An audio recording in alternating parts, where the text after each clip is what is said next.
kemarin sebenarnya aku lebih pengen ke cerita ataupun sharing sama teman-teman semuanya.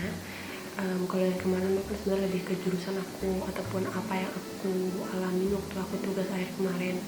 Tapi kalau yang sekarang ini kayak lebih ke apa yang aku alamin di saat situasi yang kalian pasti tahu dan kalian pasti ngejalanin juga. That's why aku bikin ini video. Kayak aku juga pengen cerita sama kalian gitu loh, aku pengen sharing, dan aku harap teman-teman juga nanti yang nonton bisa sharing sama aku, bisa cerita sama aku dengan komen di bawah. Pasti nanti bakal aku balas-balasin satu persatu insyaallah. Terus by the way, aku kangen banget sama kalian semua. Aku udah lama banget nggak bikin video, udah lama banget nggak shoot kayak gini. Tapi akhirnya mungkin karena ada wabah ini, jadi kayak aku bisa vlog lagi, bikin video lagi kayak gini. Alhamdulillah banget gitu ya, bersyukur. So sebelumnya, sama seperti video sebelumnya ya, aku minta maaf dulu kalau misalnya nanti kalian bakal dengar ada suara motor, suara mobil, ataupun suara apapun yang ada di belakang aku, karena ya aku syutingnya jam 4 sore coy. Jadi ya seperti biasa, aktivitas kan pasti masih ada ya di luar sana, dan aku pun juga ya minim gitu lagi di kosan, jadi ya pasti suara-suara itu bakal muncul gitu loh. So langsung aja kita ke ceritanya. Jadi seperti yang kalian ketahui lah ya, kita tuh kan sekarang ada di mana bumi tidak membaik saat ini, kayak lagi nggak sehat lah ya, karena adanya wabah penyakit yang kalian pasti tahu itu apa ya, betul, corona. Nah jadi memang pun aku juga ngerasain efek samping yang sama dari wabah ini. Aku juga ngerasain, dan aku yakin teman-teman juga pasti ngerasain di sana. Jadi aku mau cerita efek samping yang aku alami ataupun dampak yang aku alamin saat ini itu seperti apa gitu. Jadi kita kan tahu lah ya, istilahnya wabah ini tuh kan udah mulai booming di akhir tahun 2019 kalau nggak salah, bulan Desember gitu kali ya, di Cina. Dan baru booming di Indonesia itu kalau nggak salah akhir Februari atau bulan Maret gitu ya kan, pokoknya paling tingginya tuh bulan Maret. Nah itu sebenarnya berdampak juga sama aku. Kenapa? Karena pertama aku tuh kan harusnya punya jatah cuti ya. Kalau misalkan kita udah kerja tuh kan ada jatah cutinya tuh. Jatah cuti kantor aku itu 4 bulan sekali guys. Jadi aku kemarin itu udah ambil cuti pertama aku di bulan November.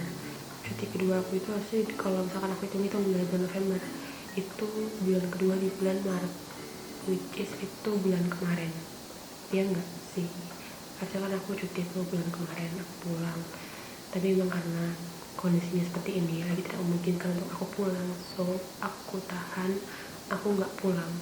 Pun dengan orang tua aku juga sama, mereka nggak mengizinkan aku untuk pulang. Jadi oke, mau nggak mau aku harus tetap stay di sini. Ya by the way, aku lagi di Makassar, kebetulan aku lagi ada kerjaan juga di sini. Terus habis itu ya udah aku memutuskan untuk tetap stay di sini gitu ya kan, sampai kondisi ini membaik gitu. Terus yang kedua, aku di off kan, jadi istilahnya bukan cuma aku sih, bahkan satu kantor itu, satu proyek itu di off kan pekerjaannya.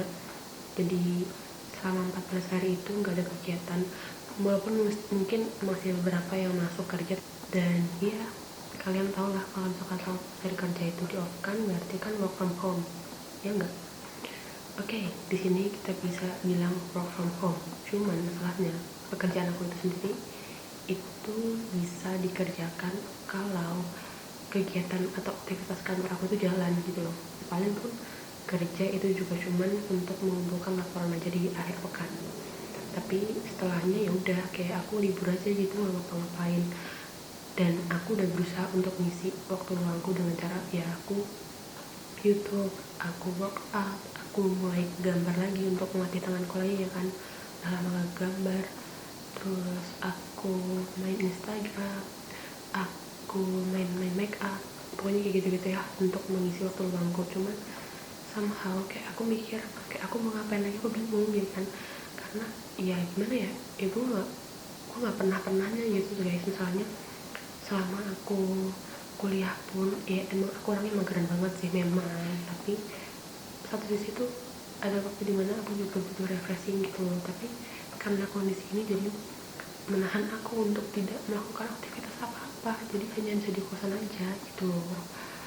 Ditambah ya karena di kosan itu ya jadi kayak nggak bisa bebas gitu loh. Kalian paham lah pasti posnya itu gimana, apalagi anak-anak rantauan tuh pasti paham banget apa yang aku rasain ya kan. Tapi ya udah, untuk kita sama anak rantau coy, sabar aja, karena aku tahu kalian tuh perasaannya kayak gimana. Pun aku juga merasakan apa yang kalian rasakan, pasti kalian keluarga itu udah pasti banget gitu kan.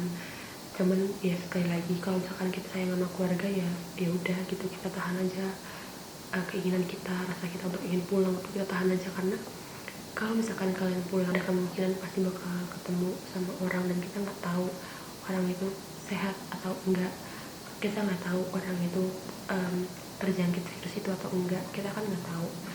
Bisa jadi nanti kalau misalkan emang kita apa sih namanya, ketemu sama orangnya terus kita ketularan, terus kita sampai di rumah dan kita ketemu keluarga ternyata kita kena, itu kan nggak enak banget ya rasanya. Jadi makanya kenapa mending ditahan dulu aja, jangan pulang, dan memang ya udah stay di kosan aja dulu ya kan. Kalaupun memang bener-bener pengen buat keluar ya udah keluar aja, tapi jangan lupa untuk pakai masker, dan jangan lupa juga buat cuci tangan setelahnya sampai bersih pokoknya. Kalau misalkan nanti kalian emang kangen sama keluarga ya udah video call aja, karena pun begitu. Terus untuk teman-teman aku juga yang entrepreneur, aku tahu kalian juga pasti merasakan hal yang sulit, karena emang kondisi perekonomian kita juga lagi nggak stabil banget sekarang ini. Ya salah satunya karena penyebab virus itu ya kan, jadi menyebabkan perekonomian kita jadi nggak stabil sekarang. Jadi aku harap kalian bisa bersabar dan tetap harus berjuang, jangan patah semangat ya. Insya Allah semoga setelah kejadian ini selesai, setelah drama ini selesai, setelah virus ini hilang ya kan, kita semua bisa kembali normal, kita semua bisa kembali beraktivitas. Yang sekolah bisa sekolah, yang kuliah bisa kuliah, yang kerja bisa kerja, kita bisa melakukan aktivitas dengan nyaman dan dengan enak, nggak perlu saling berikan satu sama lain ya kan. Terus kalaupun memang kita mau pergi juga nggak perlu was-was, nggak perlu worry satu sama lain. Aku harap kita semua bisa sama-sama saling menjaga dengan cara social distancing itu tadi. Oke, kayaknya cukup segitu aja videonya. Aku harap bisa menghibur teman-teman semua dan bisa mengisi waktu teman-teman semua. Terima kasih udah dengerin aku cerita dan udah dengerin aku curhat ya untuk sesi kali ini. Jangan lupa juga kalau misalkan kalian mau curhat ataupun mau cerita ataupun sharing sama aku juga boleh banget dengan komen di bawah. Insya Allah nanti aku balas-balasin satu persatu. Terus juga untuk teman-teman di luar sana, kalau misalkan emang gak penting-penting banget jangan pergi, dan kalau memang harus pergi jangan lupa untuk pakai masker, dan sampai di rumah harus cuci tangan dulu ya guys, karena itu penting. Terus juga jangan lupa untuk di like, di komen, dan subscribe channel aku supaya aku bisa lebih semangat untuk bikin video-video selanjutnya. And I'll see you guys in my next video. Bye bye.